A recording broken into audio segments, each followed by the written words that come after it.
আসসালামু আলাইকুম এভরিওয়ান, কেমন আছেন সবাই?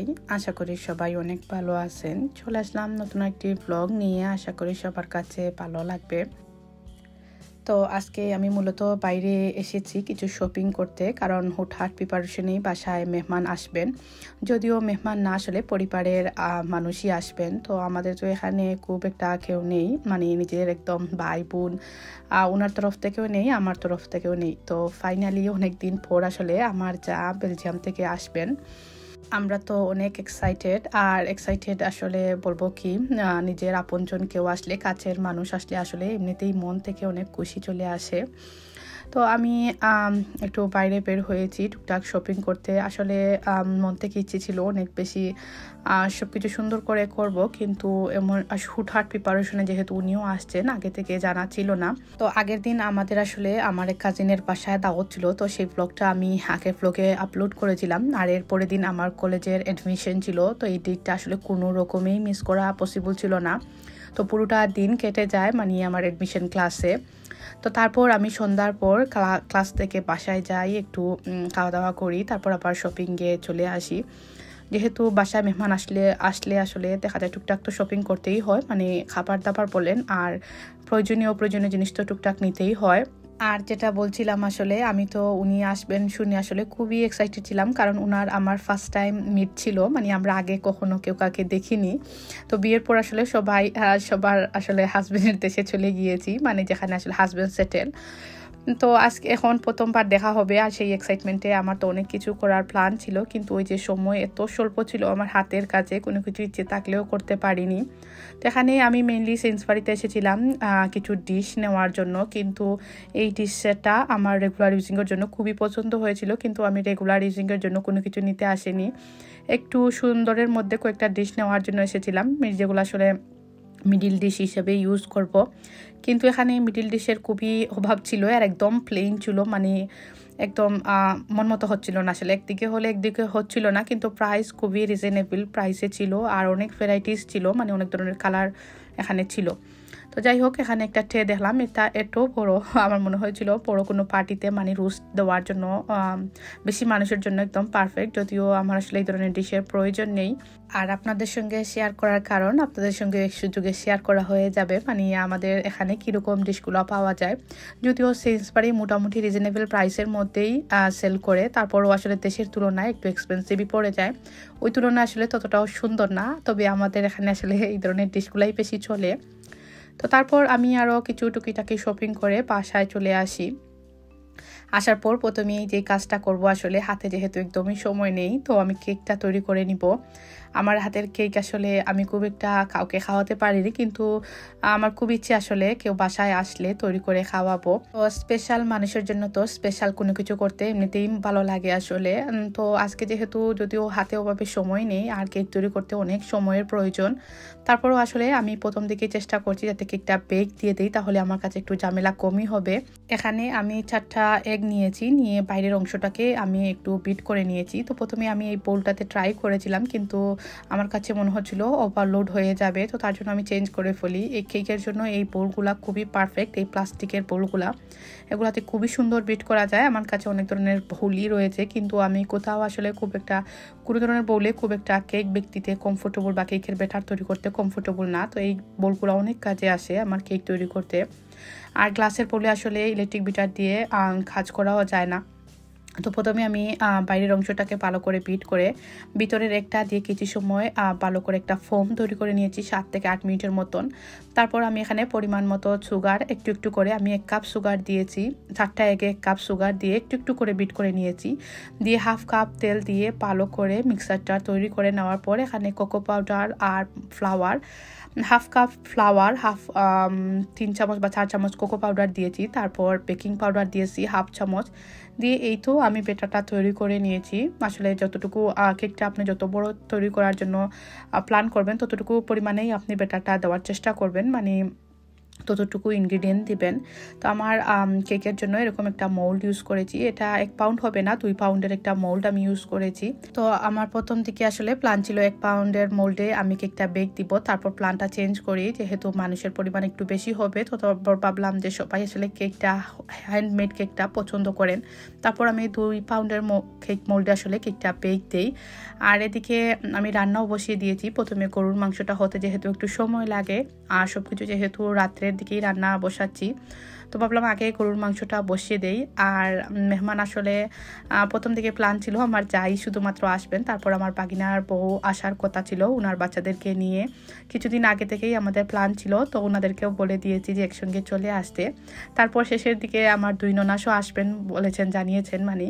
তো সব কিছু মিলিয়ে আসলে আমি জানি না হুটহাট করে আমি প্রিপারেশন কমপ্লিট করতে পারবো কিনা না, তারপর আসলে মনের জোরটা আমার রয়েছে। তো সেই ভেবেই লেগে পড়েছি। এখানে আমি মিটের জন্য একটা স্পেশাল মশলা তৈরি করে ফেলেছি, আস্ত গরম মশলা দিয়ে, তারপর একটু বাদাম দিয়েছি কয়েকটা, দিয়ে এখানে চিলি ফ্লেক্স দিয়েছি, দিয়ে এই তো টমেটো দিয়ে পেস্টটা তৈরি করে নিয়েছি। নেওয়ার পর এই তো মিটটা আসলে সিদ্ধ হতে যেহেতু একটু সময় লাগে আমি স্পাইসটা একটু পরেই দিব। এদিকে আমি চিকেনের জন্য চিকেন রোস্টগুলো আমি অফ ক্যামেরাতে ভেজেই নিয়েছি, নিয়ে এখানে এই তো চিকেনের রোস্টের জন্য আসলে মশলাটা তৈরি করে নিচ্ছি।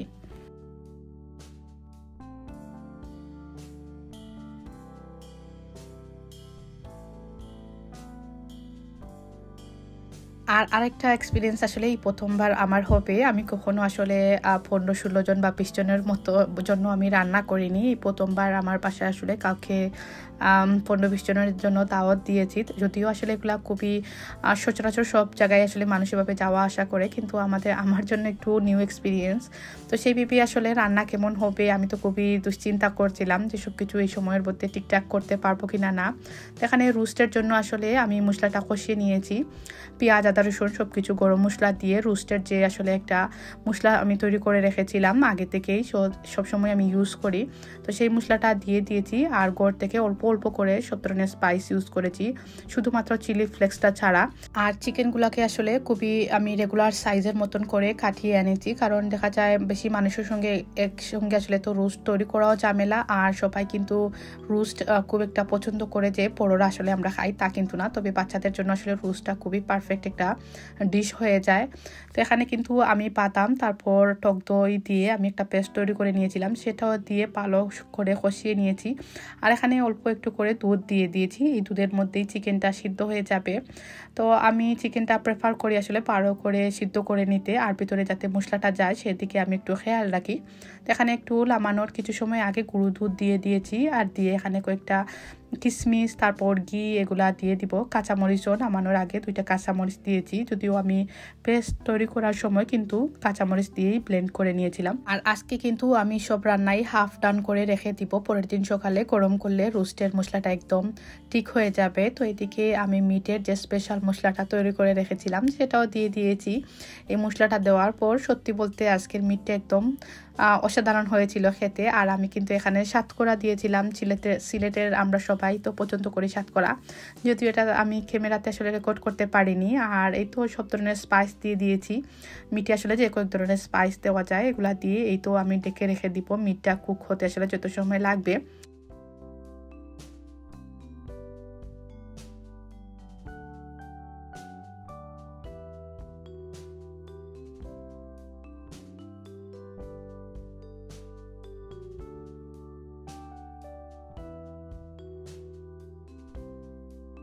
কি কি রান্না করেছি আসলে সে কয়েকটা আইটেম আসলে রেকর্ড করতে পারিনি বা রেকর্ড করা সম্ভব না আসলে। তো যে কয়েকটা আইটেম আসলে প্রথম দিকে আমি একটু রান্না করতে পেরেছি রিল্যাক্সে, সে কয়েকটা আইটেমই আপনার সঙ্গে শেয়ার করেছি। তো একটার পর একটা আসলে আমি রান্না বসিয়ে দিয়েছিলাম যতটুকু তাড়াতাড়ি সম্ভব, কারণ বাসায় মেহমান আসলে আসলে আমি রান্না থেকেও বেশি ফোকাস করি ঘরটা যাতে প্রপারলি ক্লিন আছে কিনা না, কারণ বাচ্চাদের বাসায় আসলে যখন তখন মেসি হয়ে যায় আর সবসময় যে ক্লিন করে রাখলে সেরকমই থাকে তেমন কোনো কথা নেই। তো রান্না শেষ করে কিন্তু রাত্রের ভেতরে আমি ঘরের কাজটাও করে ঘুমাতে হবে, কারণ বাচ্চাদের আসলে সকালে খুব একটা আর্লি উঠার অভ্যেস নেই যেহেতু হলিডে যাচ্ছে। তো ওরা সকালে উঠলে তারপর আমি আবার ঘর পরিষ্কার করতে পারবো, তো রাত্রে যতটুকু পারি আসলে করে রাখবো। তো তো এদিকে কিন্তু আমার মিট রান্না হয়ে গিয়েছে, আর এখন আমি চিকেন দিয়ে ডিমের আসলে কুরমাটা তৈরি করে নিচ্ছি। কুরমা রান্না করতে তো আমরা সবাই পারি, তো সেরকমই রান্না করছি, তার কোনো ব্যতিক্রম নয়। তবে আমি এখানে কুরমার মশলাটা আসলে এটাও আমি বাসায় তৈরি করে রেখেছি আগে থেকে। একটু কুরমার মশলা দিয়ে দিয়েছি, দেওয়ার পরে এখানে সেম ইয়োগার্ট আর দইয়ের পেস্টটা দিয়ে দিয়েছি। রেগুলার রান্নাতে আসলে খুব একটা দেখা যায় টক দই বা নাটের পেস্ট বা বাদামের পেস্ট আসলে ইউজ করি না, তবে বাসায় মেহমান আসলে আসলে স্পেশালি চেষ্টা করি, কারণ এটা আসলে রেগুলার রান্নার টেস্ট থেকে খাবারের টেস্ট অনেক গুণই বাড়িয়ে দেয়। তো আমার কাছে তো স্পেশালি খুবই ভালো লাগে। তো এই তো দিয়ে আমি একটু এখানে দুধ দিয়েছি, দিয়ে আসলে একটু পানিও এড করেছি যাতে চিকেন তারপর ডিমটা ভালো করে কুক হয়ে যায়। আর এই তো নামানোর আগে পেঁয়াজ বেরেস্তা দিয়ে আমি এখন ডেকে রেখে দিয়েছি। আর এদিকে আমি টকের জন্য আসলে বাগারটা বসিয়ে দিয়েছি। প্রথমে পেঁয়াজটাকে আসলে পেঁয়াজ তারপর রসুন দিয়ে ভালো করে কষিয়ে নিয়েছি। নেওয়ার পর আজকে কিন্তু মাছের ডিম দিয়ে টক রান্না করব। অনেক দিন হয় মাছের ডিম দিয়ে টক রান্না করা হয় না, তো এটাও আমার একটা স্পেশাল মেনু ছিল, কারণ নর্মালি আমাদের বাসায় খুব একটা টক রান্না করা হয় না, আর মাছের ডিম দিয়ে অনেক দিন হয় খাওয়া হয় না। তো সেই ভেবে রেগুলার টক রান্না থেকে মনে হলো একটু মাছের ডিম কিনে নিয়ে আসি। তো আসার সময় আমি মাছের ডিম কিনে নিয়ে এসেছি। আর এই তো প্রথমে যেরকম আসলে রেগুলার টক রান্না করা হয় সেরকমই আমি বাগারটা বসিয়ে দিয়েছি। তবে একটা জিনিস একটু ব্যতিক্রম দিয়েছি, এখানে আমাদের সিলেটের আদা জামি দিয়ে টক রান্না করে খাওয়া হয়, এটাও খুবই মজার একটা টক হয়। তো আমি যদিও আসলে এটা বাংলাদেশ থেকে এসেছে, তো একটু রয়েছিল, তো সেটা ডিপে রেখে দিয়েছিলাম, তো সেটা দিয়ে আজকে রান্না করছি। আর এই তো ডিম দিয়ে দেওয়ার পর অল্প একটু মাছ দিয়েছি। মাছের সংখ্যাটা খুব একটা বেশি না, যেহেতু ডিম দিয়েই মেইনলি টকটা রান্না করতে চেয়েছিলাম। তো এই তো মোটামুটি টকও রান্না হয়ে গিয়েছে। মাছ দিয়ে আসলে টক রান্না করতে খুব একটা সময় লাগে না, মাছটা শুধুমাত্র রেডি করে রাখলেই টক রান্না হয়ে যায়। তো এখন মোটামুটি রান্না আমার শেষই। তো এখানে আমি ইলিশ সর্ষে রান্না করেছি, এটার কালারটা একদমই ভালো আসেনি। তারপর এখানে শুটকি বোনা করেছি, অল্প একটু করে শুটকি বোনা বড়দের জন্য। তারপর এখানে টক মাছ আর ডিম দিয়ে টক রান্না করেছি, মিট রান্না করেছি, আর চিকেন দিয়ে কুরমা, মানে চিকেন আর ডিম দিয়ে কুরমা করেছি। তারপর চিকেনের রোস্ট তৈরি করেছি। আরও 2-3 ধরনের মাছ আসলে আমি বেজে রেখেছি পরের দিন সকালে, একদম সকালই আসলে রান্না করব বলে। এখন শুধুমাত্র মাছগুলা বেজে আমি নর্মাল চেম্বারে রেখে দিয়েছি ঠান্ডা করে, যেহেতু মাছ আসলে ফ্রেশ রান্না করে খেতে বেশি ভালো লাগে, তো সেই ভেবে এখন আর বাজিনি। তো এখানে একটা কাজ আসলে না করলেই নয়, ডেজার্টগুলো তৈরি করলে, মানে আগের দিন যদি ডেজার্ট তৈরি করে রাখা যায় অনেকটা রিল্যাক্স মনে হয়। তো এখানে রাইস পুডিং তৈরি করার হুট করে প্ল্যান করি। আর সত্যি কথা বলতে আসলে কোনো কিছুই আসলে আজকে প্ল্যান করে হয়নি, যতটুকু সময়ের ভিতরে সম্ভব বা আমি পারবো বলে মনে করেছি সেগুলাই তৈরি করছিলাম। তো এখানে রাইস পুডিং তৈরি করতে একটা মিস্টেক করে ফেলি, আমি কনডেন্স মিল্কের বদলে আসলে সুগার দিয়ে দিই। যদিও আসলে সুগার দিয়ে তৈরি করা যায়, তারপরও আমার খেয়াল ছিল না আসলে কনডেন্স মিল্ক দিয়ে করলে আরও টেক্সচারটা আসলে ভালোই আসতো। যদিও তারপর আসলে এই রাইস পুডিংটা সবাই এত বেশি পছন্দ করেন, স্পেশালি তো আমার মেয়েদের খুবই পছন্দের একটা খাবার। এদিকে যারা আসলে মেহমান আসছেন ওনাদের পছন্দ আমি কোনোটাই জানি না, তো আমি যা আসলে জানি বা রান্না করতে পারি সেগুলোই রান্না করছিলাম, কিন্তু ওনাদের ওই রাইস পুডিংটা খুবই পছন্দ হয়েছে, মানে সবাই খুবই এনজয় করে এই রাইস পুডিংটা খেয়েছিলেন। এদিকে রাইস পুডিংয়ের জন্য দুধটা একদম গরম হয়ে এসেছে, আমি এখানে চিনি তারপর অল্প একটু লবণ দিয়েছি। দিয়ে এখানে আমি দেশ থেকে আসলে বিরন চাল এসেছিল, এই বিরন চালটা অল্প করে, মানে এখানে ভিজানোর পর অনেকটা বেশি হয়ে গিয়েছিল। তারপর আমি প্রথম দিকে কিন্তু হাত দিয়ে এক মুঠ করে আসলে চাল ভিজিয়েছিলাম। আর আমি তারপর কিন্তু এই তো দিয়ে ভালো করে রাইসটাকে ফুটিয়ে নিয়েছি। নেওয়ার পর এখানে কিন্তু আরেকটু দুধ আমি এড করেছিলাম, প্রথম দিকে প্ল্যান ছিল একটু অল্প করে করব, তারপর রাইসটা মনে হলো একটু বেশি হয়ে গিয়েছে। আর এই রাইস পুডিংয়ের সবচেয়ে মজার টেস্টটা আসলে বেশি করে দুধটা দেওয়া। তারপর এখানে ফুল একটা খেন আমি ডবল মিল্ক দিয়েছি, দেওয়ার পর একটু ভ্যানিলা এসেন্স দিয়েছি সুন্দর একটা ফ্লেভারের জন্য, চাইলে কিন্তু এলাচি দেওয়া যায়। তারপরও আমার হাতে যেহেতু সময় ছিল না তো দিয়ে দিয়েছি ভ্যানিলা এসেন্স। দেওয়ার পর একটু বেশি করে নাট কেটে দিয়েছি, মানে বাদাম কেটে দিয়েছি। আমার কাছে রাইস পুডিংয়ের মেইন যে টেস্টটা আসলে মনে হয় একটু বড় করে বাদাম কুচি থাকলে কামড়ে পড়লে খুবই ঠান্ডা ঠান্ডা খেতে ভালো লাগে। তো আমার রাইস পুডিং পুরোটাই ডান, এখন শুধু ঠান্ডা হলে আমি ফ্রিজে রেখে দিব। তো এখানে আমি ক্লিনিংয়ের কাজ করছিলাম, রান্না মোটামুটি শেষ। তো কিচেনের এই সাইডে তো যেহেতু টুস্টার তারপর কেটলটা আমি রাখি, তো আমার মনে হলো চা কফির একটা জায়গা করা যেতে পারে। হুটহাট আসলে প্রিপারেশনে আগে থেকে কোনো প্ল্যান ছিল না। তো এই জারগুলো আমার কিছুদিন আগের আইকিয়া থেকে কিনা ছিল, তো এগুলা ভাবলাম একটু অন করে, যদি অনেক সাইজে ছোটো হয়ে গিয়েছে। আর আরেকটা রিজনই আসলে মেইনলি এগুলা রেডি করছিলাম, কারণ আমি চাটা আসলে খুব ভালো তৈরি করতে পারি না, যদিও কফি তৈরি করতে পারি ভালো করে। আর মেহমানরা যেহেতু রাত্রে টাকার প্রিপারেশনেই আসছেন, তো সেই ভেবে আমার মনে হলো যে যখন তখন আসলে আমি একটু বিজি থাকবো, আর যার আসলে চা কফি খেতে ইচ্ছে করলেও আমি হয়তো ওভাবে সময় বের করতে পারবো না। তো সেই ভেবে আমার মনে হলো এখানে কিছু একটা চা কফির একটা ছোটোখাটো প্রিপারেশন নেওয়া যাক। তো সেই ভেবে আসলে বাসায় এই চারগুলা কিছুদিন আগে এনে রেখেছিলাম, আমার কাজে আসেনি, স্পাইসের জন্য মেনলি আনিয়েছিলাম, কিন্তু ওভাবে আমার এখনও কাজে লাগেনি, যদিও একটু সাইজে ছোটো হয়ে গিয়েছে। তারপরও যেহেতু হুটহাট করে প্ল্যান করছি, তো এখানে রাখা যাক। তো এখানে আমি ব্রাউন সুগার, তারপর দুধ, টি ব্যাগ, আর তারপর কফি, চিনি এগুলা রেখে দিয়েছি। তো আমার বাগিনার বউ কিন্তু চা খেতে পছন্দ করেন, তো ওনার কথা হঠাৎ করেই মাথায় এলো, তো সেই ভেবে আসলে স্পেশালি এখানে এই জায়গাটা রেডি করলাম।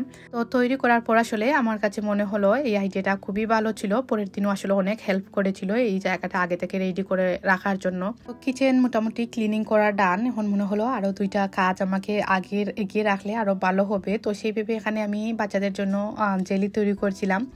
এটা বাচ্চাদের, তো আমার মেয়েরা আসলে আগে থেকে ট্রাই করে নি, মানে আমার বাসায় তৈরি করিনি, তো ওরা আমাকে খুবই বলছিল জেলি তৈরি করতে। তো আমি প্রথমবার জেলি তৈরি করছি, জানি না কীভাবে তৈরি করতে হয়, প্যাকেটেও কোনো ইনস্ট্রাকশন নেই, আর কোনো ইউটিউবের ভিডিও ফলো করিনি, কারণ আমার হাতে একদমই সময় ছিল না। তো এখানে আমি গরম পানিতে তৈরি করে তারপর কিন্তু এরকম ওয়ান টাইম গ্লাসে দিয়ে দিয়েছিলাম। তো এখানে একটা মিস্টেক হয়ে যায়, এই গ্লাসগুলো যেহেতু খুবই লো টেম্পার, তো গরম পানি পড়াতে আসলে ফেটে যায়।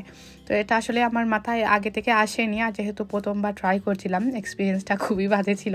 তো এখানে আমি 2 কালারের জেলি এনেছিলাম, স্ট্রবেরি আর ম্যাঙ্গো ফ্লেভারের। তো প্রথম দিকে মনে হচ্ছিল একটা লেয়ার দেওয়ার পর আরেকটা লেয়ার দিব, তারপর দেখলাম জেলির গ্লাসগুলো একটু ভেঙে গিয়েছে, তো একটু সময় ফ্রিজে রেখে দেওয়ার পর সেট হয়ে গিয়েছিল। তারপর আমি ম্যাঙ্গো ফ্লেভারটা এড করি। আর এদিকে কেকের আসলে কাজটা রাত্রেই আমার খেয়াল ছিল শেষ করে রাখতে, কারণ এটা একটু লম্বা প্রসেসিংয়ের কাজ। আর এখন কিন্তু শুধুমাত্র আমি হাফ ডান করে কেকটা রেখে দিব, সকালের দিকে আসলে পুরো ডেকোরেশনের কাজটা শেষ করব, তাহলে আমার কাছে মনে হয় ইজিয়ার হয়ে যাবে। তো এই তো কেকটা আমি ফাইনাল ক্রাম কোট করে রেখে, মানে ফুল ক্রিমের কাজ শেষ করে রেখে দিয়েছি ফ্রিজে সেটিং হওয়ার জন্য। তো রাতের কাজ মোটামুটি এখন শেষ, তো ক্লিনিং তো মানে শেষ হতেই চায় না। তো এখন ফাইনাল সবকিছু ক্লিনিং করে রেখে দিব, পরের দিন সকালে আরও টুকটাক যেগুলো প্রিপারেশন রয়েছে সেগুলো নিব। তো পরের ব্লগটা অবশ্যই আপনারা দেখবেন, আশা করি। এখান থেকে বিদায় নিয়ে নিচ্ছি। আসসালামু আলাইকুম।